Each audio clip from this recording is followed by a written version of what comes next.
Voice Nepal international डिस्कोर्समा तपाईँ सबैलाई हार्दिक स्वागत छ। हामी जापानको टोकियोबाट यो संवाद गरिरहेका छौँ र विभिन्न व्यक्तित्वहरूसँग पटक पटक हामीले विभिन्न विषयवस्तुहरूमाथि कडा रूपले चाहिँ प्रस्तुत हुने गरी हामी चाहिँ कार्यक्रम सञ्चालन गरिरहेका छौँ र आजको अलिकति फरक तरिकाले हामी विनोद त्रिपाठीजीसँग कुराकानी गरिरहेका छौँ। विनोद त्रिपाठी नेपाली पत्रकारिता क्षेत्रमा नौलो नाम पक्कै होइन र करिब 2 दशकदेखि व्यावसायिक रूपमा पत्रकारिता क्षेत्रमा काम गर्दै आउनुभएका, पत्रकारिता क्षेत्रमा उहाँको एउटा जुन तरिकाको लगाव छ, पक्कै पनि उहाँले टेलिभिजन, अनलाइन पत्रकारिता र विभिन्न उसमा चाहिँ उहाँले आफ्नो योगदान पुर्याउनु भयो र माओवादी द्वन्द्वकालमा पनि जोखिम समाचारहरू लेखेर निकै चर्चा कमाउनु भएका त्रिपाठी खास गरी राजनीतिक लेखनमा सक्रिय हुनुहुन्छ र त्यसै गरी त्यति बेला अमेरिकाका लागि नेपालका तत्कालीन राजदूत जेम्स अफ मेरियार्टीले त्रिपाठी जस्तो साहसिक पत्रकारलाई बचाउनुपर्छ भन्दै अमेरिकाको दायित्व हो र यसमा बचाउनुपर्छ भनेर उहाँले भाषण पनि गरेको कुरा सबैलाई थाहा छ र तत्कालीन माओवादीले विनोद त्रिपाठीलाई मार्ने धम्की दिएपछि राष्ट्रिय अन्तर्राष्ट्रिय रूपमा उहाँको बचाउका लागि आवाज पनि उठ्यो र कान्तिपुर राष्ट्रिय दैनिक, शौर्य दैनिक, अनलाइन पाना र त्यसै गरी बिजनेस टेलिभिजनमा महत्त्वपूर्ण जिम्मेवारीमा रहेर काम गरिसक्नुभएका विनोद त्रिपाठी पछिल्लो पटक सत्तारूढ नेकपा फुट्न सक्ने र त्यसको भविष्यको बारेमा जोरदार ढङ्गले विषयहरू उठाउँदै आउनुभएको छ र कास्की पोखरामा जन्मेका विभिन्न जिल्लामा बसेर रिपोर्टिङ गरिसक्नुभएका व्यक्तित्व पछिल्लो समयमा 5 वर्षदेखि उहाँले राजधानी काठमाडौँलाई चाहिँ एउटा किसिमको मूलधारको मिडियामा काम गरेर आफूलाई एउटा किसिमको जिम्मेवार पत्रकारको रूपमा उभ्याइसक्नु भएको छ र आज हामी उहाँसँग नै यो पछिल्लो राजनैतिक जो उतार चढाव छ र नेकपा फुट्नुको रहस्य र त्यसै गरी जसरी विभिन्न दलहरूप्रति नेपाली नागरिकको अविश्वास घट्दै गइरहेको छ र यो विषयमा लगायत हामी आम पत्रकारको जिम्मेवार अब कस्तो तरिकाले हुनुपर्छ यो विषम परिस्थितिमा, यो एउटा किसिमको क्रिटिकल परिस्थितिमा चाहिँ हामी उहाँसँग गम्भीर रूपले कुराकानी गर्नका लागि आज उपस्थित भएका छौँ। म विनोद त्रिपाठीजीलाई इन्टरनेसनल डिस्कोर्समा हार्दिक स्वागत गर्न चाहन्छु। नमस्कार विनोदजी। हजुर नमस्कार एचजी। हजुर आराम हुनुहुन्छ? एकदम। र पक्कै पनि तपाईँको एउटा लामो समय छ होइन, यो पत्रकारिता क्षेत्रमा काम गरेको अनुभव पनि लामो छ र नेकपा नेपालको मात्रै नभएर एसियाको एउटा शक्तिशाली कम्युनिस्ट पार्टी यति ठुलो जिम्मेवारी पाएर पनि अहिले रोडमा उत्रिनुपर्ने बाध्यात्मक अवस्था जस्तो अब प्रचण्ड माधवको प्यानल र त्यसै गरी केपी शर्मा ओलीज्यू जसको चाहिँ नेतृत्वमा सरकार छ होइन र उहाँ अर्को धारबाट चाहिँ आफ्नो तरिकाले एक्सर्साइजिङ गरिराख्नु भएको छ। यो जुन तरिकाको अहिले नेपालमा पोलिटिकल्ली चाहिँ एउटा किसिमको क्राइसिस देखिएको छ, जनता निराश छन्, यो कसरी हुन पुग्यो? अलिकति हामी विस्तृत रूपले जाउन सुरुमा। जस्तो तत्कालीन माओवादी र नेकपा जोइन हुनुको मुख्य उद्देश्य के रहेछ? यसमा हामी चुनावकै विषयबाट चाहिँ हामी चाहिँ समीक्षा गर्न सक्छौँ। खास गरी चुनाव पछिल्लो पटक राष्ट्रिय चुनाव जुन प्रतिनिधि सभाको चुनाव भयो त्यहाँबाट हामीले विषयवस्तुलाई खोतल्नु पर्ने हुन्छ। त्यो चुनावको समीकरण जुन रूपमा भइरहेको थियो त्यो समीकरण आफैमा हास्यास्पद थियो, त्यो समीकरण नै आफैमा गलत तरिकाले गइरहेको थियो। चुनाव जित्नको लागि मात्रै नेकपाले चाहिँ जुन समीकरण तयार गर्यो या पार्टी एकीकरणको नाममा जनतालाई धोका दिने तरिकाका चाहिँ गतिविधिहरू भए, यो नै पहिलो कारण थियो। म तपाईँलाई जानकारी गराउँ, 2074 साल फागुन 3 गते प्रधानमन्त्रीको पदमा केपी शर्मा ओली चाहिँ बस्नुभन्दा अगाडिदेखिबाटै यो खालको चाहिँ सङ्केतहरू देखिरहेका थिए र त्यो सङ्केतका आधारमा मैले नेकपाको विषय चाहिँ केही विश्लेषण गरेका विषय थिए। तपाईँले अलिकति याद गर्नुभयो भने त्यस पछाडि उहाँहरू चुनावी समीकरणमा गइसके पछाडि चुनावको रिजल्ट आएपछि जेठ 3 गते उहाँहरूको पार्टी एकीकरण भयो। त्यसमा 2टा अध्यक्ष रहेर तपाईँलाई जानकारी गराउँ, एउटा पार्टीभित्र 2टा अध्यक्ष जब लामो समय रहन्छन् त्यो फुटको आफैमा चाहिँ बिन्दुको सुरुवात हो। कुनै पनि पार्टीको कि छिटोभन्दा छिटो महाधिवेशन गर्नुपर्छ कि छिटोभन्दा छिटो, त्यही पनि 3 महिनाभन्दा बढी लम्ब्याउन हुँदैन थियो। तर उहाँले के गरिदिनु भयो भनेदेखि अहिलेसम्म 2075 साल जेठबाट अहिलेसम्म उहाँहरूले राष्ट्रिय भेला गर्नुभयो, न उहाँहरूले एउटा राष्ट्रिय महाधिवेशन गर्नुभयो, न केही गर्नुभयो। तै पनि 2टा अध्यक्षको रूपमा चाहिँ उहाँहरू जानु नै पार्टी विभाजनको सङ्केत थियो। तर यसमा भूमिका कसको? अब हामी प्रश्न गर्न सक्छौँ। भूमिका नम्बर 1 के हो भने जिम्मेवारी पक्ष जुन थियो, केपी शर्मा ओली पक्ष जिम्मेवारी थियो, त्यो सबैभन्दा बढी गैर जिम्मेवारी हो। जिम्मेवारी त उसको थियो नि त बढी, किनभने सरकार सञ्चालन थियो। सरकार सञ्चालनमा आएका असन्तुष्टिलाई केपी शर्मा ओली पक्षधरले जसरी चाहिँ गैर जिम्मेवारी तरिकाले उत्तर दिँदै गए, त्यो नै फुटको सङ्केत थियो। त्यति बेला हाम्रो अनुमानहरू चाहिँ त्यही रूपमा आएको हो। त्यस कारणले जस्तो विनोदजी स्वार्थ त त्यो बेला पनि देखिन्छ नि। जस्तो चुनावकै बेला पनि प्रदेश सरकार र प्रतिनिधि सभाको जो चुनाव छ त्यो बेला तत्कालीन माओवादी र तपाईँको एमाले एक हुन पुगे र काङ्ग्रेससँग पनि त समीकरण भएको हो नि त, हैन? काङ्ग्रेससँग स्थानीय चुनावमा समीकरण भएको, जसले गर्दा भरत लगायतका के अरे मेजर जुन चाहिँ नि महानगरका मेयर पोस्टहरूमा चाहिँ उहाँहरूले समीकरण गर्नुभयो। पछि प्रतिनिधि सभामा उहाँहरूको समीकरण त पूर्व एमाले र पूर्व माओवादी बीच नै भयो। स्थानीय चुनावमा मात्रै काङ्ग्रेससँग सहकार्य भयो। त्यो भनेको 1 वर्ष अगाडि, होइन?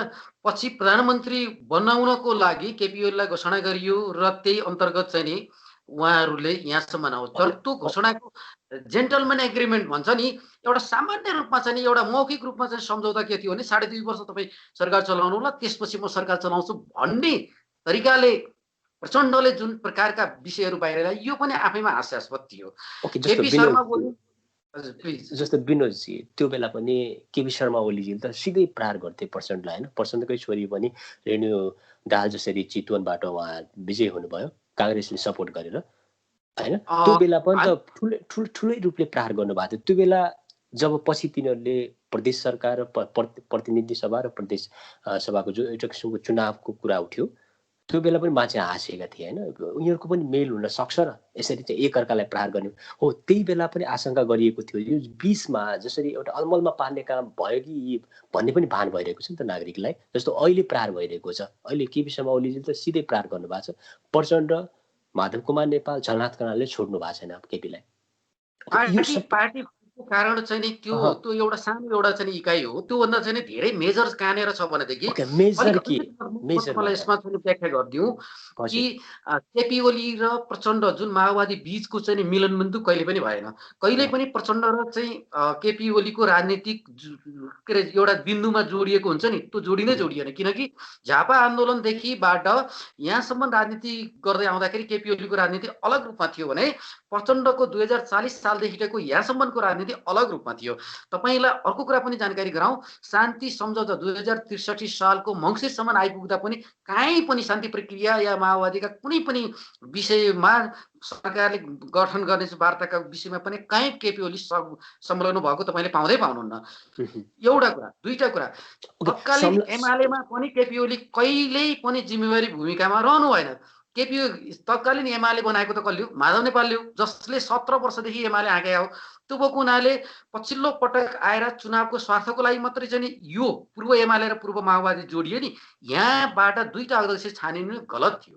त्यो गलत परिणामको कारणले अहिले पार्टी फुटको चाहिँ उ बन्यो। तर एउटै मात्र अध्यक्ष भएर जान्थ्यो भने उसले लिड गर्थ्यो र पार्टी फुट्ने सम्भावना कम हुन्थ्यो। केपी ओलीको उन्मत्त अभिमान र त्यो पक्षको चाहिँ सबैभन्दा बढी गैरजिम्मेवारी कुरा त त्यो गौण विषय थिए। अरू त्योभन्दा बढी चाहिँ राजनीतिक रूपमा साङ्गठनिक संरचनै तयार भएको थिएन एचबीजी, त्यस कारणले फुट्यो। ओके, जस्तो अब यो एकताको कुरा गरौँ, होइन? तपाईँले यो एकता चाहिँ पवित्र थिएन भन्ने हो खासमा आशय? एकदम यो एउटा स्वार्थ थियो जसले गर्दाखेरि चाहिँ पार्टी एकीकरणमा पवित्र भावना लिएर एकीकरण हुनु पर्थ्यो। त्यो एकीकरणको पवित्र भावनै थिएन। ओके, अब पटक पटक होइन, खासमा हामी नेकपा पार्टी लगभग फुट भइसक्यो, दुई भागमा विभाजित भइसक्यो, होइन? अहिले अब फुट मात्रै होइन एचबीजी, यो त हिजो नेपाली काङ्ग्रेस या तत्कालीन एमाले जसरी चाहिँ एमाले 54 सालमा फुट्यो, के अरे काङ्ग्रेस पनि पछि आएर फुट्यो, त्योभन्दा चाहिँ बिचबिचमा चाहिँ अरू सानातिना दलहरू फुट्यो नि, त्यो फुटाइ जस्तो होइन। यो फुट होइन, यो पार्टी चकनाचुर हो। तपाईँ अर्को कुरा म जानकारी गराउँ, केपी ओलीको अहिले पछिल्लो पटक फुटको यो बिन्दुसम्म आउँदा निर्वाचन आयोगले आफ्नो चुनाव चिन्ह चाहिँ दाबी गरिसकेका छन्।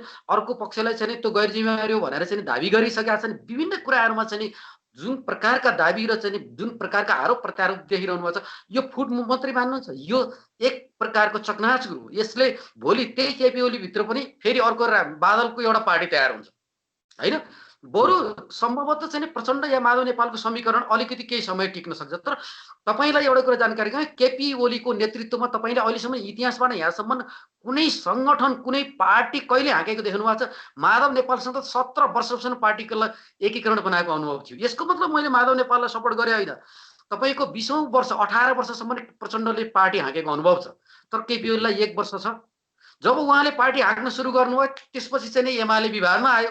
त्यसपछि अहिलेको हालत देख्नुभयो। तर केपी ओली फर्स्ट म्यान हुने व्यक्ति नै होइन, उहाँ जिम्मेवार व्यक्ति नै होइन। जब जिम्मेवार व्यक्ति लाई नभएको व्यक्तिलाई तपाईँ नेतृत्वमा पुर्याइदिनुहुन्छ नि, यो खालको परिणाम आउने थियो। हेर्नुहोस् त अहिले पनि चाहिँ उहाँले चाहिँ कति दोषारोप, हिजो आजका प्रधानमन्त्री जस्तो व्यक्तिका अभिव्यक्ति तपाईँले सुन्नुभयो भने एउटा साधारण कार्यकर्ताले लगाउने आरोपहरू छन्। त्यो अरू मान्छेहरूलाई सर्वसाधारणलाई पनि सुन्न लायक छैनन्। त्यस कारणले सबैभन्दा बढी यसमा गैर जिम्मेवारी पार्टी फुटुमा त केपी शर्मा ओली नै हुन्।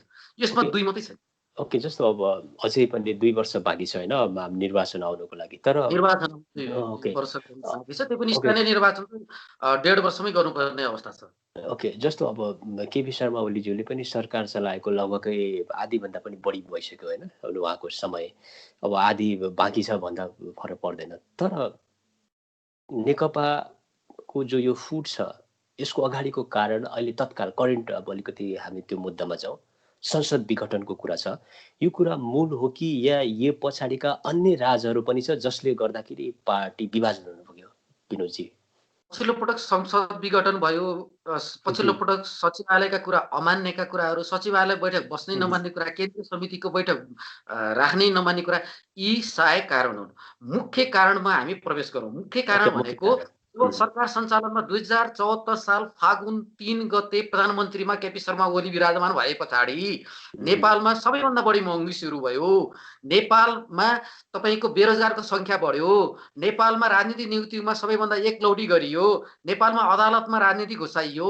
नेपालमा अख्तियार दुरुपयोग अनुसन्धान आयोगलाई एउटा मुठीको चङ्गुलमा लगियो भने मतलब प्रधानमन्त्री कार्यालयमा लगियो। सम्पत्ति शुद्धिकरण आयोगलाई प्रधानमन्त्री कार्यालयमा लगियो। राष्ट्रिय अनुसन्धान विभागलाई प्रधानमन्त्री कार्यालयमा लगियो। एउटा प्रजातान्त्रिक मुलुकमा कहिल्यै पनि संवैधानिक अङ्गलाई चाहिँ एउटै संस्थाको निकायको अन्डरमा राखिँदैन।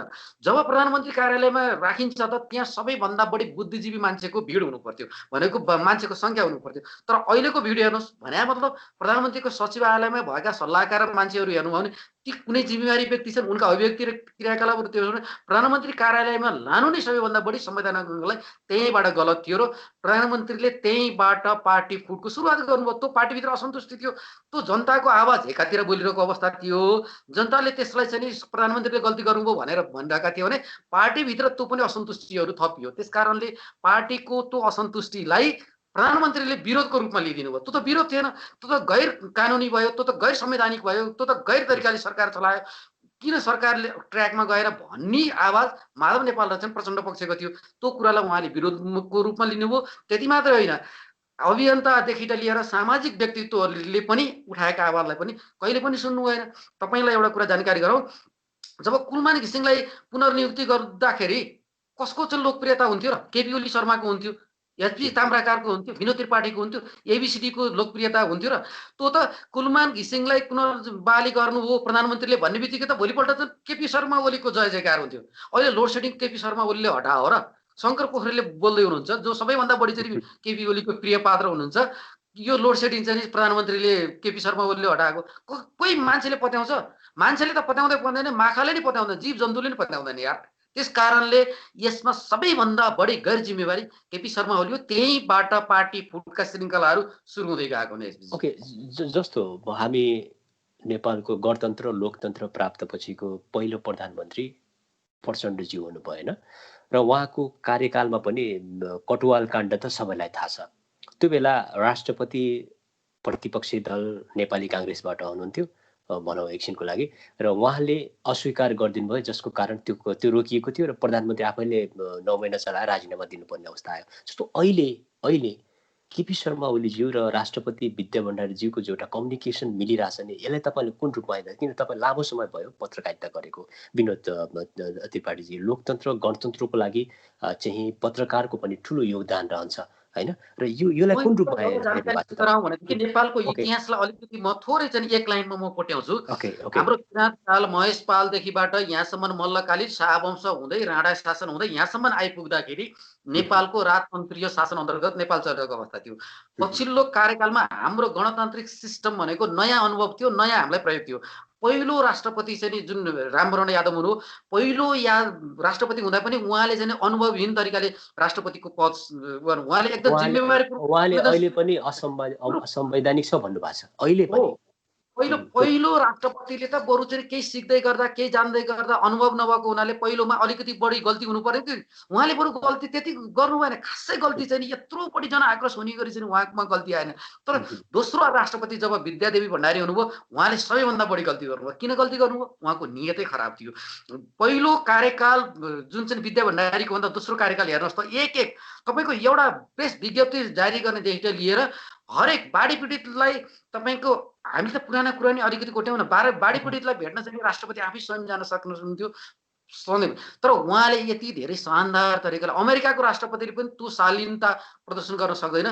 तर नेपाल जस्तो सबैभन्दा विश्वमा चाहिँ कमजोर र गरिबी मुलुकको राष्ट्रपतिले सबैभन्दा बढी विलासपूर्ण शैली चाहिँ अपनाउनु भयो। त्यो हुनाले त्यहाँ मात्रै होइन, पछिल्लो पटक गैर कानुनी ढङ्गबाट आएका अध्यादेशहरू गैर तरिकाबाट आएका गलत नियतबाट आएका चाहिँ विभिन्न ऐन कानुनहरू उहाँले खुरुखुरु पास गर्दै लैजानुभयो। त्यसमा उहाँले चाहिँ के भन्नुपर्थ्यो, यो विषय अलिकति विचाराधीन गर्ने हो कि भनेर मन्त्री परिषदमा प्रधानमन्त्री कार्यालय फर्काउनु पर्थ्यो। तर उहाँले गैर जिम्मेवार तरिकाले चाहिँ संसद विघटन गर्नुभयो। संसद विघटनको विषयमा त कति पटक भनौँ, यो हरेक मान्छेले भनेका छन् कुनै पनि हालतमा संसदले अथवा सरकारले राष्ट्रपतिले आह्वान गर्दाखेरि सरकार गठन हुन पटक पटक सकेन भने संसद विघटनको कुराहरू सर मध्यावधि चुनावमा जानुपर्छ भनेदेखि त उहाँले सोधै प्रधानमन्त्रीले महाधिवेशन डाक्ने जुन कि संसद अधिवेशन डाकेर संसदबाट विश्वासको मत लिएको भए त प्रधानमन्त्री आफै सेभ हुनुहुन्थ्यो नि त। 2 वर्षपछि त उहाँले चुनाव गर्न पाउनुहुन्थ्यो। प्रधानमन्त्री केपी शर्मा ओलीकै नेतृत्वमा चुनाव गर्न पाउनुहुन्थ्यो भने उहाँले किन 2 वर्ष अगाडि चाहिँ चुनावमा जाने यो चाहिँ गर्नुभयो? यो त नियत त ठिक छैन। नियत गलत राखेर गरिएको सिफारिसलाई राष्ट्रपतिले चाहिँ सदर गर्नुहुन्छ, राष्ट्रपतिले अनुमोदन गर्नुपर्छ। त्यस कारणले राष्ट्रपति त्यसै त विद्यादेवी भण्डारी र केपी ओली नजिक छन् भन्ने जनमानसमा प्रचार थियो। त्यसलाई त उहाँले स्वयं पुष्टि गरिदिनु भयो। त्यो सर्वोच्चता, त्यो राष्ट्रपतिको गरिमा पद, त्यो पदको चाहिँ एउटा शालीनता खोइ त्यो भएको हुनाले राष्ट्रपति पदलाई उहाँले सबैभन्दा विवादमा ल्याउनु सम्भवतः न हिजो थियो न भोलि चाहिँ यो विवाद होला। मलाई लाग्छ राष्ट्रपति पदमा चाहिँ विद्यादेवी भण्डारी लायक पनि देखिनन्। त्यसका कारणले यसको सबैभन्दा बढी दोषी त प्रधानमन्त्री केपी शर्मा ओलीले नै जान्छ। किनभने उहाँले नै भन्नुपर्छ, राजनीति हिसाबमा त केपी शर्मा ओली भन्दा राष्ट्रपति विद्यादेवी भण्डारी जुन राष्ट्रपतिलाई एकछिन छोडेर हेऱ्यो भने विद्या भण्डारी जुनियर थियो नि त। त्यस कारणले यो गैर जिम्मेवारी कामलाई हामीले पन्छाउनुपर्छ, यसमा जिम्मेवारी बन्नुपर्छ भन्ने तपाईँले जान नसक्नु दुवैको कमजोरी हो। अब भन्नुहोस् यसको समाधान के भन्ने प्रश्नहरू आउँछ। यसको समाधान भनेको अझै पनि म भन्छु जबसम्म राष्ट्रपतिलाई कारबाही हुँदैन तबसम्म यो समस्याको हलै हुँदैन। जबसम्म विद्या भण्डारी यही पदमा रहिरहनुहुन्छ तपाईँको यो चुनाव सम्बन्धमा उहाँ चाहिँ चुनाव सम्बन्धमा के खालका चाहिँ केपी ओलीले वितण्डा गर्दै जानुहुन्छ, उहाँले त सदर गर्दै जाने अनुमोदन गर्दै जाने भन्दा जस्तो विनोद त्रिपाठीजी सरकारको कुरालाई सदर गरिसकेको अवस्था र मध्यावधि चुनावमा पनि जानुपर्छ, अब तयारी गर्नुहोस् भनेर प्रधानमन्त्रीज्यूले त पटक पटक चुनौती दिनुभएको छ होइन। इभन आफ्नै पहिला पूर्ववर्त साथीहरूलाई चाहिँ प्रचण्ड, माधव कुमार नेपाल, जनता यही परिस्थितिमा जस्तो तपाईँले राष्ट्रपतिलाई कारबाहीको कुरा उठाउनु भएन, कसरी सम्भव छ अहिले? सम्भव कसरी छ भने म तपाईँलाई चाहिँ अलिकति म त्यही संवैधानिक कुराहरूमा जान्छु। पहिलो कुरा त अदालतले सम्पूर्ण जनताको पक्षमा न्यायको पक्षमा फैसला गर्ने हो भने अदालतले यो संसदलाई पुनर्स्थापना गर्नुपर्छ। अदालत पुनर्स्थापना हुने बित्तिकै संसद अधिवेशन चल्छ। संसद अधिवेशनमा महाभियोगको राष्ट्रपतिलाई प्रस्तावको लागि जुनसुकै दलले लान सक्छ। त्यो महाभियोगको प्रस्ताव लाने बित्तिकै राष्ट्रपतिलाई कारबाही हुन्छ। राष्ट्रपतिलाई कारबाही हुने बित्तिकै के हुन्छ? यसमा राष्ट्रपतिलाई नै फाइदा हुन्छ या केपी ओली सर्वसत्तारूढ दललाई नै फाइदा हुन्छ। यस्ता खालका गलत नजिरहरू चाहिँ नि भविष्यमा आउनलाई रोक्छ। त्यसलाई कसले फाइदा गर्यो? त्यसलाई फाइदा गर्यो राष्ट्रपतिलाई कारबाही गर्ने बित्तिकै त त्यसलाई फाइदा हुन्छ। किनकि यो गलत नजिरमा टेकेर भोलि अर्को आउने राष्ट्रपतिले पनि यस्तै काम गरिदियो भने त राजनीति स्थायित्व कहिले हुने बाबा? कहिल्यै पनि राजनीति स्थायित्व हुनै सक्दैन। नत्र भने 2072 सालको संविधान किन चाहिएको थियो? पटक पटक चुनावबाट हैरान भएर खर्च भएको हुनाले के अरे यसरी चाहिँ नि मध्यावधि चुनाव गर्न पाइँदैन भन्ने चाहिँ नि यो संविधानमा व्यवस्था गरेर यो संविधान ल्याइएको जनताको बलिदानदेखि लिएर आन्दोलनदेखि लिएर जनमतको हरेक कोणबाट चाहिँ के गरिएको सकेसम्म चाहिँ चुनाव 5 वर्षमा गर्नुपर्छ है। यदि मध्यावधि निर्वाचन गर्नको लागि पनि कथम कदाचित कुनै हालतमा सरकार बन्न सकेन भने मध्यावधिमा जाने नत्र त्योभन्दा जान पाइँदैन भन्ने विषयमा संविधानले प्रष्ट भनेको रहेको अवस्थामा उहाँहरूले 2047 सालको 2015 सालको संविधानलाई हेरेर उहाँहरूले चाहिँ संसद विघटन गरेर मध्यावधि घोषणा गर्नुभयो। यो कुनै तरिका हो? यो 2072 सालकै संविधानको अपमान होइन। जब संविधानको अपमान राष्ट्रपति र प्रधानमन्त्रीबाट हुन्छ भनेदेखि उहाँहरूलाई कारबाही हुने कि नहुने एसबीजी मेरो प्रश्न यही हो। ओके, जस्तो अहिले एउटा किसिमको दुई मतमा विभाजित भएको पनि देखिन्छ होइन, नागरिकमा या पार्टीभित्र या हरेक दलहरू। नेपाली काङ्ग्रेस पनि रोडमै छ, त्यसै गरी जसपा विवेकशील पार्टी, अब यता प्रचण्ड माधव कुमार नेपाल त हुने नै भयो, उहाँ चाहिँ माइतीघर मण्डलमै तपाईँको प्ले कार्ड सहित हामी यही यतै छौँ भनेर त्यो बसेको कुरा सबैलाई थाहा छ। अब यो अलि गम्भीर परिस्थितितिर हामी नेपाल मोडिएको छ। हामीसँग अर्को समस्या भ्याक्सिन, भोलि अलिकति तपाईँको कोभिड-19 को जो खोप छ त्यो लगाउनु पर्ने होइन, अहिले अन्य राष्ट्रहरूले लगाइरहेको अवस्था पनि छ। हामी डबल मारमा पनि छौँ विनोदजी। अब अहिले नेकपा भित्रकै पूर्व प्रधानमन्त्रीज्यूहरू रोडमा बसिरहँदा, रोडबाट अहिले आफ्नो माग पुरा होस् भनेर चाहिँ आवाज बुलन्द गरिरहँदा यो सबै कुरालाई लिएर हामी पछाडि सर्यौँ जस्तो अनुभूति भइरहेको छ कि तपाईँलाई अहिले? पहिलो कुरा यसपछि हामीले के बुझ्न सक्छ भनेदेखि यो गम्भीर रिपोर्ट कसले निम्ति आयो? अब त शान्ति प्रक्रिया भइसक्यो, राजनीतिले अब गति लियो, अब स्थायी रूपमा चाहिँ राजनीति अगाडि बढिसकेको हुनाले अब नेपालले विकासको फड्को मार्नेछ भनेर जनताले 2072 साल पछाडि चाहिँ आशा गरेका थियो, अथवा चुनाव पछाडि आशा गरेका थियो। अब अस्थिरता हुँदैन है, अब त बहुमतको सरकार मात्र नै 2/3 सरकार छ, अब त गतिशील रूपमा जान्छ भनेर मान्छेले सोचेका थिए, हरेक नागरिकमा त्यो आशा थियो। तर यत्रो जनताको आशा र भरोसालाई टुटाउने काम कसले गर्यो? प्रधानमन्त्री केपी शर्मा ओलीले गर्नुभयो। यो विषयमा उहाँले क्षमा माग्दिन। उहाँले त के भन्नुभएको छ, चुनावमा जान डराउनेहरू चाहिँ चुनावको विरोध गर्छन् भन्नुहुन्छ। यति छिटै बिचमा चुनाव हुन्छ भनेर तपाईँ कल्पना गर्नुभएको थियो? कुनै नागरिकले कल्पना गरेको थियो? अहिले त चुनावको कुरै थिएन, चुनावको विषय नै थिएन। सरकार फेरबदल भयो भने नि यदि उहाँमा मानवता थियो भने त अर्को कसैलाई चाहिँ प्रधानमन्त्री बनाएर उहाँले जान सक्नुहुन्थ्यो। तर उहाँले के गरिदिनु भयो कि आफै प्रधानमन्त्रीमा बसिरहने, अर्कोलाई बरु दिँदै नदिने, बरु चुनावमा लैजानु। चुनावमा जाँदा के हुन्छ? 45 अरब तपाईँ हाम्रो पैसा खर्च हुन्छ। त्यसले के बनाउँछ? जनता देशलाई गरिब बनाउँछ। जुन देश सबैभन्दा बढी गरिब छ त्यही देशमा बढी चुनाव हुन्छ कहीँ? हेर्नुहोस्, नेपालको पछिल्लो पटकका चुनावका युवाहरू भने हरेक पटक नै चुनावको उसमा भएको खर्चले हाम्रा रोजीरोटीहरू खसिएका छन्। हरेक पटकको चुनाव पछाडि त्यो हाम्रो देशमा चाहिँ भएको त्यो गरिबी प्रतिशत सबैभन्दा बढी हाई हुँदै गएको छ। किनकि चुनावमा त अनुत्पादक उसमा खर्च हुन्छ, उत्पादनमूलक मुलकमा देशको लगानी गर्ने कि अनुत्पादक ठाउँमा चाहिँ खर्च गर्ने। त्यस कारणले जटिल मोडमा पुर्याउने काम जसले प्रधानमन्त्री केपी शर्मा ओलीले गर्नुभयो, उहाँमाथि प्रश्न गर्ने। अब यो देश कस्तो भइदियो भने यसपछि नराम्रो गर्नेको पछाडि पनि जनता हुन्छ भने जनताको परिभाषा कसरी खोज्ने होला? यहाँ त प्रश्न यो भयो। हेर्नुहोस्, प्रधानमन्त्रीले गल्ती गर्दै गर्दै गर्दै जाने, तर उहाँकै पक्षमा पनि कार्यकर्ता आवाज बोल्ने हाम्रो देशमा छ भने यो जस्तो विडम्बना के हुन्छ? हाम्रो प्रधानमन्त्रीले गलत गर्नुभयो भनेर त जनताले भन्नु सक्नु पर्थ्यो नि त। हो, गलत पनि गलत भयो भनेर बोल्या होला, तर एकजना पनि प्रधानमन्त्रीको पक्षमा हुनुहुन्थेन। यो एउटा चाहिँ प्रधानमन्त्रीको पक्षमा कुलमान घिसिङलाई हटाएर अर्को एउटा चाहिँ लोड सेडिङ गर्ने मान्छेलाई ल्याउँदा पनि ती मान्छेले प्रधानमन्त्रीलाई सपोर्ट गर्ने, संसद विघटन गरेर देशको ढुकुटी रित्याएर चाहिँ चुनाव गर्ने विषयमा पनि प्रधानमन्त्रीलाई सपोर्ट गर्ने भनेपछि ती कस्ता प्रकारका जनता होलान् यसपछि? यसो अनुमान गरौँ न। ओके, जस्तो अब अहिले हामी यसो हेर्दै जाउँ होइन, सर्वोच्च अदालतले चाहिँ जनताको पक्षमा भनौँ या नेकपाकै एक धार प्रचण्ड माधवको पक्षमा चाहिँ फैसला गर्ला भन्ने केही आधारहरू छ? जस्तो एउटा किसिम शैलेन्द्र प्रति पनि जो प्रधान न्यायाधीश छन् उहाँप्रति पनि आशंका व्यक्त गरिरहेको अवस्था छ होइन? यो सबै राजनीति, सबै राजनीतिक नियुक्ति, सबको मूल कारण राजनीतिक नियुक्ति, राजनीतिकरणले गर्दा पनि हामीले फेयर तरिकाले नतिजा पाउँछौँ कि पाउँदैनौँ भन्नेमा पनि त अलिकति शङ्का छ नि विनोदजी। तपाईँलाई के लाग्छ यो विषयमा? 2065 सालसम्म 2065 सालसम्म म तपाईँलाई जानकारी गराउँ, 2065 सालसम्म नेपालमा दुईटामा राजनीति घुस्न सकेका थिएन। दुईटा भनेको नेपालको संवैधानिक अङ्ग राष्ट्रिय अङ्गहरूमा थिएन। अरू सबैमा राजनीतिकरण भएर चाहिँ सिद्धिया थियो। तर पछिल्लो पटक आएर कम्युनिस्टले कहाँ गएर चाहिँ गर्यो भने अदालतमा पनि राजनीति घुसाइदियो। त्यो काङ्ग्रेसको पालामा भएको होइन। यसको मतलब म त काङ्ग्रेस होइन नि। तर के भइदियो भनेदेखि 2065 सालमा आएर अदालतमा दल अनुसारका भागभण्डा गएर चाहिँ न्यायाधीश नियुक्ति गर्ने परम्परा सुरु भयो। कल्याण श्रेष्ठको पालामा जो प्रधानमन्त्री प्रधान न्यायाधीश हुनुहुन्थ्यो, त्यसपछि भएको राजनीतिक नियुक्तिले अदालतमा हरिकृष्ण कार्की अहिले के अरे न्यायाधीशमा हुनुहुन्छ, सर्वोच्च अदालतको न्यायाधीश हुनुहुन्छ।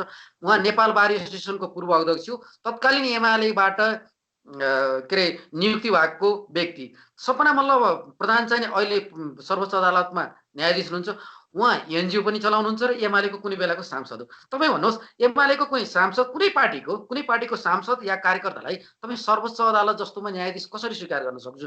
तपाईँकोले कसरी न्याय पाउनुहुन्छ? मानौ कुनै एउटा काङ्ग्रेसभन्दा बाहिरको कुनै कार्यकर्ता अन्यायमा परेको छ भने त्यही अदालतमा उहाँको बेन्चमा चाहिँ परेको मुद्दा उहाँले त आफ्नो पार्टीको पक्षमा फैसला गर्दै गर्दा त्यो मान्छेले न्याय कहिले पाउँछ? त्यस कारणले अदालतमा जब राजनीति घुसाइयो, कम्युनिस्टहरूले राजनीति घुसाउने सुरुवात गरियो, त्यस पछाडि अदालतले फेयर प्रकारको एकदमै न्यायपूर्ण तरिकाले फैसला गर्छ भन्ने चाहिँ आधारहरू समाप्त भइसकेको छ। यो त मैले पटक पटक भन्दै आएको छु।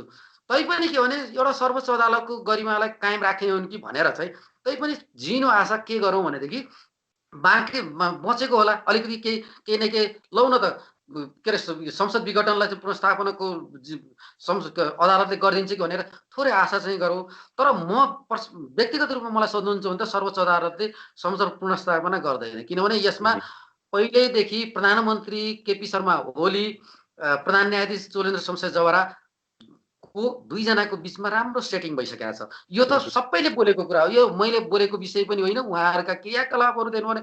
नत्र भने अब तैँले सेटिङ भएको चाहिँ कसरी थाहा पाइस् त? हचुवामा बोल्ने त्यो प्रश्न कसैले तिर्साएर म तपाईँलाई जानकारी गराउँ।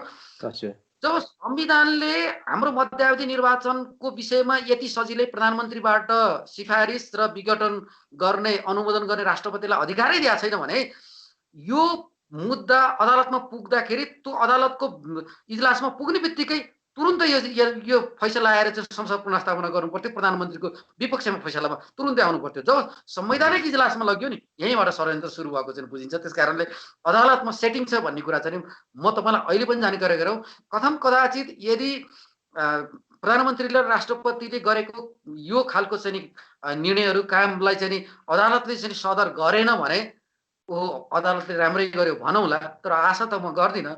तर पनि चाहिँ अदालतबाट चाहिँ संसद पुनर्स्थापना होला भन्ने जस्तो लाग्दैन। किनभने प्रधानमन्त्री त्यति धेरै प्रकारका चाहिँ षड्यन्त्रका बावजुद जस्तो नागरिकको प्रेसर होइन, धेरै दलहरू अहिले रोडमा छन्, उहाँहरूको प्रेसरले काम गर्छ गर्दैन?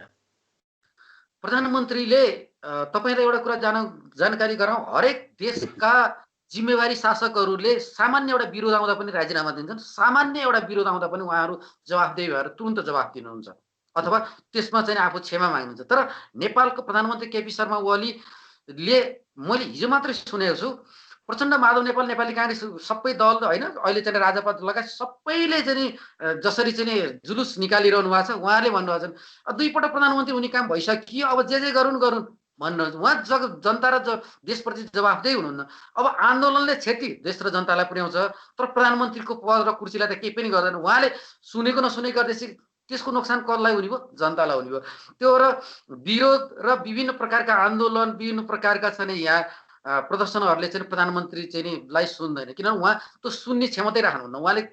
किनकि उहाँमा जिम्मेवारी तपाईँ 1% पनि जिम्मेवारी हुनुहुन्थ्यो भने त 300% चाहिँ महँगी बढ्या छ भनेर चाहिँ महालेखा परीक्षक र चाहिँ राष्ट्र बैङ्कले भन्दै गर्दा उहाँले कुनै दिन पनि महँगी बढेको चाहिँ म पनि निकाल्नु भएन। तपाईँको अहिले हरेक वस्तुमा महँगी। जब प्रधानमन्त्री केपी शर्मा ओली चाहिँ प्रधानमन्त्रीमा आउनुभयो त्यस पछाडि महँगी बढेकै भयो भनेको उहाँले कुनै पनि जवाफ दिनु भएन। मैले पटक पटक लेख्ने र भन्ने गरेको छु, कम्युनिस्टहरू विश्वमा कम्युनिस्टहरू किन सिद्धेका महँगी बढेर। त्यो त अहिले पनि म तपाईँलाई भन्नु, एउटा विश्वका 4वटा देश कम्युनिस्ट देशहरू मध्ये म जहिले पनि भन्ने गरेको छु, भियतनाममा अहिले पनि कम्युनिस्ट छ। तपाईँ एक झोला के अरे तरकारी किन्नको लागि तपाईँ एक झोलै पैसा लिएर जानुपर्छ। भनेको मतलब त्यहाँ कस्तो छ भने महँगीको दर, हाम्रो मुद्रास्फीति यति कमजोर भएर गयो। हाम्रो त भारतको कारणले मात्रै हाम्रो मुद्रा अलिकति बलियो भयो। त्यस कारणले महँगी यही अनुपातमा बढ्दै गयो भने त तपाईँ हाम्रा रोजीरोटीहरू पनि सम्पूर्ण रूपमा खोसिन्छन्। यो प्रधानमन्त्रीले यो प्रकारका गतिविधिहरू किन गरिरहनु भएको छ, यो प्रकारका देशका संयन्त्र किन खराब गरिरहनु भएको छ भन्ने कुरा प्रश्न। किनभने पहिला यस्तो यति धेरै महँगी बढेको थिएन, पहिला यति धेरै अस्तव्यस्त थिएन। हो, अरू केपी ओली भन्दा अघिल्ला सरकारहरूले पनि देशको लागि राम्रो काम गर्न सकेका थिएनन्, तर बिगारेका त थिएनन् नि त। तर केपी शर्मा ओलीले संवैधानिक अङ्गहरू बिगार्नु भयो। केपी शर्मा ओलीले यहाँका घाँस बाँस कपासका चाहिँ संरचनाहरू बिगार्नु भयो। केपी शर्मा ओलीले राजनीति अस्थिरता निम्त्याइदिनु भयो। स्थिर भइसकेको राजनीतिलाई चाहिँ उहाँले चाहिँ खलबल्याएर चाहिँ ध्वंस पारिदिनु भयो। अब तपाईँ भन्नुहुन्छ कुन एङ्गलबाट केपी शर्मा ओलीले राम्रो गर्नुभयो? कहीँ छ। लिपु लेक र तपाईँले चाहिँ अलिकति उत्तरतर्फका सिमानाहरू खोलेका मात्र उदाहरण दिनुहुन्छ भने त व्यापारी सम्झौता अघिल्लो पटक प्रचण्ड पालामा भएको, त्यसलाई चाहिँ निरन्तरता दिने काम केपी शर्मा ओलीको पालामा भयो। जुन चीनसँगको कुरा, नागा खुलाउने कुरा पनि प्रचण्डकै पालामा भएको। किनकि पुष्पकमल दाहाल प्रधानमन्त्री भएपछि पहिलो भ्रमण उहाँ चाइना हुँदाखेरि नै यो कुराहरू आइसकेको, त्यस पछाडि त्यसलाई निरन्तर दिन हो। ती कामहरूलाई चाहिँ केपी शर्मा ओली जस्तै लिपुलेकको नक्साको विषयदेखि लिएर चाइनातर्फका नाकाहरूमा अलिकति चाहिँ त्यसलाई अडान लिएर चाहिँ अगाडि जानेमा केपी ओली छ। त्यो भन्दा बाहेक कहीँ केही छ? त्यस कारणले केपी ओली शर्माको हामी प्रशंसा होइन, कुन रूपमा केपी ओली शर्मालाई हामीले प्रधानमन्त्रीको रूपमा स्वीकार गरौँ, यो विडम्बना हो यसपछि। ओके, जस्तो अहिले पनि एउटा किसिमको दुईटा प्यानल देखिएको छ होइन, प्रचण्ड माधव कुमार नेपाल प्यानल र केपी शर्मा ओली प्यानल। जस्तो अब तपाईँले यस्तो भनिरहँदा केपी शर्मा ओलीज्यू गलत छन् भन्ने बुझाइ पनि गइरहेछ यहाँ। अब उहाँका कदमहरूले उहाँ गलत हुनुहुन्छ। अब स्पष्ट अलिकति तपाईँ फ्युचर देख्ने मान्छे पनि होइन, अगाडि नै भविष्य पहिले तपाईँले अलिकति यो हुन सक्छ है भन्ने तरिकाले तपाईँले अलिकति अगाडि नै विश्लेषण मूल्याङ्कन त्यो गर्न सक्ने तपाईँमा क्षमता छ। विनोदजी, जस्तो ओली प्यानल र प्रचण्ड माधव प्यानलमा तपाईँ को चाहिँ आधिकारिक पार्टी हो र जनताले बढी विश्वास कसलाई गर्ला जस्तो तपाईँलाई महसुस भइरहेछ अहिलेदेखि नै? एउटा किसिमको तपाईँ अलिअलि निष्पक्ष रूपले बताइदिनु। यो पार्टी कतातिर चाहिँ नि पल्ला भारी होला, कुन बलियो होला भन्ने कुरा यो अनुमान गर्न चाहिँ नि गाह्रो विषय हो। किनभने आज एउटा पक्षमा हुन्छ, भोलि अर्को पक्षमा सरिहाल्छन् नेताहरूका कुनै पनि भरपर्दो खालको गतिविधि नेपालमा देखिएन। अब एउटा पद पाउने बित्तिकै त्यो प्यानल आफ्नो चाहिँ गुटै छोडेर अर्को गुटमा जान्छ। हिजो नराम्रो गाली गरिरहेको नेतालाई पनि उहाँहरूले प्रशंसा गर्नुहुन्छ। त्यो भएर कुन गुट बलियो भनेर चाहिँ यसै अनुमान गर्न गाह्रो छ। तर अहिलेको आजसम्मको घडीलाई चाहिँ नि तथ्यपरक ढङ्गबाट हेर्दाखेरि जे प्रमाण छन् ती आधारमा हेर्दाखेरि प्रचण्ड माधव नेपालकै गुट बलियो देखिन्छ। किनकि केन्द्रीय समितिमा जुन बहुमत सदस्य छ, बहुमत सदस्यलाई नै पार्टीको आधिकारिक दिने योभन्दा अगाडिको मान्यता हो। निर्वाचन आयोगको संहितामा पनि त्यो उल्लेख छ। त्यस कारणले चुनाव चिन्ह र आधिकारिक नाम भनेको अहिलेसम्म आजको मितिसम्म हेर्दाखेरि यदि केन्द्रीय सदस्यहरू जुन प्रचण्ड गुटमा लागेका चाहिँ समूहमा लागेका केन्द्रीय सदस्यहरू अर्को गुटमा सरेनन् भने आजको मितिसम्म चाहिँ प्रचण्ड माधव नेपालकै नेकपा आधिकारिक हुने देखिन्छ। तर कुनै न कुनै स्वार्थले चाहिँ कहीँ न केही काम गर्छ होइन। कतिपय मन्त्रीहरू अहिले हेर्नुहुन्छ पूर्व माओवादीमा लागेकाहरू जो सबैभन्दा बढी चाहिँ केपी ओली शर्मालाई गाली गरे, सबैभन्दा बढी केपी ओली शर्माले माओवादीलाई नै गाली गरेर उहाँले राजनीति गरेर बिताउनु भयो। तर केही माओवादीहरू मन्त्रीको लोभमा चाहिँ अलि मन्त्रीमण्डलमा पुग्नुभयो। यस्ता खालका चाहिँ स्वार्थ आइदियो भनेदेखि भोलि कुन गुट बलियो भनेर चाहिँ भन्न त्यसै सकिँदैन। तर आजसम्म हेर्दाखेरि प्रचण्ड माधव नेपालकै समूह चाहिँ बलियो देखिन्छ। ओके, अब अन्तिममा है, अबको निकास के त? अब पोलिटिकल्ली हेर्ने भनेदेखि नेपालका लिडरहरूप्रति नेपाली नागरिकको विश्वास घट्दो क्रममा छ होइन। र नेपालमा नेता भनेपछि अहिले जनता एकदम आकर्षित हुन्छन्। गाउँमा उहाँहरू छिर्नु भयो भने पनि त्यस्तो भव्य स्वागत, अलिकति ल उहाँहरूलाई हामीले स्वागत गर्नुपर्छ, हाम्रो लिडर हो भन्ने तरिकाले हृदय मनबाट नै स्वीकार गरेको देखिँदैन होइन। अब निकास के त? अब देश समृद्धि त बनाउनु पर्यो। अलिकति तपाईँको कलम अहिलेसम्म कुदि नै रहेको छ होइन। र के छ अब कसरी कुद्छ जस्तो छ अलिकति अबको निकास के? निकास जटिलतर्फ त राजनीति गइसक्यो। तर यो जटिलताका बिचमा पनि 3वटा विकल्पहरू अझै बाँकी छन्। त्यो भनेको के हो भने संसद पुनर्स्थापना भएर यो जुन राजनीतिक ट्र्याक लिगभन्दा बाहिर गएको छ त्यो लिगमा भित्र ल्याउनको लागि सही ट्र्याकमा ल्याउनको लागि संसद पुनर्स्थापना गरेर संसदलाई चालु राख्नै पर्छ। नम्बर 1 विकल्प त्योभन्दा अर्को हुँदैन। त्यो विकल्प भएन भनेदेखि दोस्रो नम्बरमा चुनावमा जानु त छँदैछ, तर चुनावमा जाने हो भने यो संविधानलाई संशोधन गरेर कार्यकारिणी राष्ट्र प्रमुखको रूपमा चाहिँ गर्नुपर्छ। भनेको अहिले जसरी जनताबाट चुनिएका त प्रधानमन्त्री राष्ट्रपति त होइनन्, जनताबाट चुनिएका त सांसद हुन्। ती जुन प्रधानमन्त्री राष्ट्रपति छन् ती त सांसदहरूले चुनेका मात्रै हुन्, जनताले त छानेका होइनन्। यदि जनताले छानेका त अर्को एबिसिडी आउँथ्यो होला नि। र प्रत्यक्ष निर्वाचित राष्ट्र प्रमुखको व्यवस्था छैन, संविधान संशोधन गरेर गर्नुपर्छ र अनि मात्र चुनावमा जानुपर्छ, दोस्रो विकल्प। तेस्रो विकल्प भनेको त हामी पुरानै व्यवस्थामा फर्कनु पर्ने अवस्था हुन सक्छ। पुरानै व्यवस्थामा फर्किने भने मतलब जसरी राजावादीकाहरूका आवाजहरू उठेका छन्, जसरी 2040 सालको संविधानका कुराहरू आवाज उठेका छन्, त्यो भएको हुनाले यो मध्ये 1 2 3 वटा विकल्पमा सबभन्दा उत्तम विकल्प के भनेर अब जनताले फैसला गर्ने बेला आएको छ। जनता यसरी बाँडिन हुँदैन। प्रधानमन्त्रीको पछाडि पनि जनता लाग्ने, जसले गल्ती गरेको छ अरू नेताको पछि पनि जनता लाग्ने, यो कुनै पनि देशमा हुँदैन। हाम्रो जस्तो राजनीति अस्थिरता सधैँभरि भोगिरहेको देशमा त झन् बढी स्थिरता दिनको लागि जनता नै जिम्मेवारी हुनुपर्छ। हेर्नुहोस्, ओके, जस्तो विनोदजी अलिकति एउटा पोइन्ट मैले यहाँ उठाउन खोजेँ। पछिल्लो समयमा एउटा जल्दो बल्दो तरिकाले उठेको चाहिँ जस्तै यस्ता सङ्कटहरू आइरहँदा, वितृष्णाहरू बढ्दै जाँदा नागरिकको भिडबाटै जन्मिने कुरा हो होइन। र राजा आऊ देश बचाऊ भन्ने कुरा पनि छ, कुलमान आऊ देश बचाऊ भन्ने छ, रवि लामिछाने आऊ देश यी जो छन्, यो जी जनताका जो आवाजहरू छन्, यो चाहिँ के अब यतातिर मोडिएला त देश? यसपछि खास गरी हामीले कतिपय देशमा कतिको सान्दर्भिक र वेटी छ, कतिको सान्दर्भिक र वेटी छ, विकल्पहरू आउन सक्छ। जस्तो पाकिस्तानमा पनि इमरान खान झ्याप राजनीतिमा के अरे प्रवेश गर्ने बित्तिकै चाहिँ एउटा राजनीतिको माहौल चाहिँ आयो। इमरान खान 20-21 वर्ष राजनीति गरेका छन्, क्रिकेट पछि पनि होइन। उहाँको आजभन्दा तपाईँले 25 वर्ष अगाडि हेर्नु भने उहाँको राजनीतिक भूमिका 0 हो। त्यस पछाडि मात्र उहाँ राजनीति। मैले भन्न खोजेको के हो भने राजनीतिक रूपमा सामाजिक क्षेत्रमा लागेका या अरू व्यवसायमा भएका व्यक्ति प्रवेश गर्ने बित्तिकै त्यसको पछाडि जनता लाग्छन् भन्ने पनि म देख्दिनँ। तर के हो भनेदेखि अहिले जुन राजनीतिक तरल अवस्था छ, काङ्ग्रेसलाई पनि जनताले चाहिँ पुरै विश्वास गरेको अवस्था छैन, कम्युनिस्टको पनि यो खालको चाहिँ पीडा जनताले भोगिरहेको अवस्था छ भने अर्को विकल्प के भन्नेतर्फ पनि जनता युवाहरूले अहिले अर्को एउटा कुनै विकल्प चाहिँ खोजेको, तर त्यो विकल्पको रूपमा चाहिँ कसैले अहिलेसम्म दिन सकेको देख्दिनँ।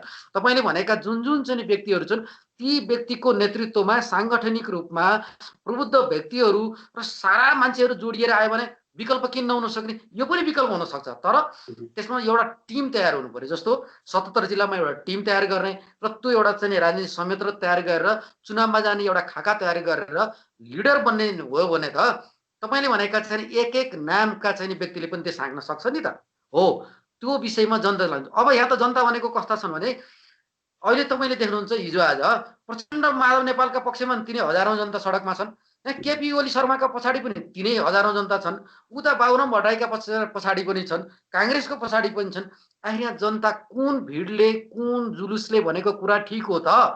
यति धेरै अन्यल वातावरण के भइदियो भने जनताले बुझ्न सक्ने क्षमतामा कमी भयो। ओके, यो गुट जो छ एउटा टुक्रा टुक्रा भनौँ तरिकाले जो अभियान भइरहेछ, जो नेतृत्व गरिराख्नु भएको छ, टुक्रा टुक्रा ग्याङको नेतृत्व गरिराख्नु भएको छ, यो सबलाई मिलाएर एकता गरेर अगाडि बढ्न सक्ने राजनेता अथवा लिडरसिपको आजको दिन आवश्यकता हो विनोदजी? एकदमै तपाईँले एकदमै राइट प्रश्न उठाउनु भयो। पछिल्लो पटक अभियन्ताका पछाडि पनि जनताहरू एकदमै लागेका देखिया छन्। खास गरी युवा वर्गहरू विभिन्न अभियन्ता सामाजिक व्यक्तिका पछाडिहरू देखिया छन्।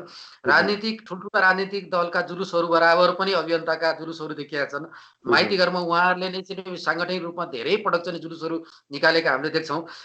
ठुला दलहरूले चाहिँ नउठाएका मुद्दाहरू पनि चाहिँ उठाएर अभियन्ता साथीहरूले चाहिँ उठाएका छन्। तर सबै अभियन्ता एकै ठाउँमा एकजुट भएर चाहिँ जानियो भने हो। तर अभियन्ताका अलग अलग मुद्दाहरू छन्। त्यो प्रत्येक अभियन्ता प्रत्येक अभियानमा लागेका चाहिँ व्यक्तिहरूका अलग अलग स्वार्थ जोडिएका छन्। ती अलग अलग स्वार्थलाई एकै ठाउँमा ल्याउनु भनेको यो पुरै असम्भवको विषय हो। त्यो आफूलाई सबैले चाहिँ नि सुपेरियर ठानिरहेको अवस्था हुन्छ। लिडिङ करले गर्ने, को मान्छे अध्यक्ष बन्ने, को मान्छे अध्यक्ष नबन्ने, म कुन पोस्टमा बस्ने भन्ने स्वार्थले उहाँहरूमा पनि गाँजिएको छ। दलहरूको अहिलेको चरित्र भन्दा भिन्न हुने अहिलेसम्म चाहिँ अभियानमा लागेका साथीहरूको पनि देखिँदैन। त्यो एउटा त्याग जब अभियन्ता साथीहरूमा दलहरूको भन्दा भिन्न तरिकाको त्याग अभियन्ता साथीहरूमा देखिन्न, तबसम्म एकीकरण भएर पनि कुनै अर्थ राख्दैन। सबैभन्दा ठुलो कुरो त्याग हो।